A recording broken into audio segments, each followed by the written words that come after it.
పవన్ కళ్యాణ్ గారు మిస్సెస్ అన్నా కొణిదెల గారు తిరుపతి వెళ్ళినప్పుడు ఇట్స్ అర్ పర్సనల్ చాయిస్. వాళ్ళ అబ్బాయికి జరగరాని ఒక యాక్సిడెంట్ జరిగినప్పుడు కోలుకోవాలి అని వెంకటేశ్వర స్వామి వారికి మొక్కుకుని తలనీలాలు సమర్పించారు. ఆ సమర్పించిన దాంట్లో కూడా ఎగతాళి చేస్తా వీడియోస్, హిందుత్వాన్ని పవన్ కళ్యాణ్ ప్రచారం చేస్తున్నాడు వాళ్ళ వైఫ్ని అడ్డం పెట్టుకుని అని చెప్పి. బట్ ఆ యాంగిల్లో మనం ఆలోచించుకుంటే కనుక if you look into this similar way, declaration ఇచ్చి వెళ్తున్నారు. They are standing as an example. అని ఎంతో చూడరు, డిక్లరేషనే రెకగ్నైజ్ చేసుకుని నేను డిక్లరేషన్ ఇవ్వడం ఏంటంటే నెల్లినాళ్ళ గురించి మనం మాట్లాడుకుంటాం.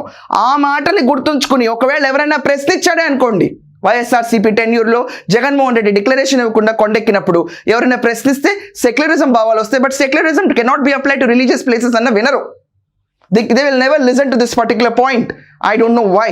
బట్ అంత పద్ధతిగా వెళ్ళి వాళ్ళ అబ్బాయి రికవరీ కోసం ఆవిడ తలనీలాలిస్తే దాన్ని కూడా అవహేళన చేసి, దాన్ని కూడా ఒక రకంగా పోర్ట్రే చేసి, ట్రోల్ చేసి, హింసించి, బాడీ షేమింగ్ తీసుకొచ్చి ప్రతి పోస్ట్ ఇన్సల్టింగ్గా పెట్టినా did they bother about it? No.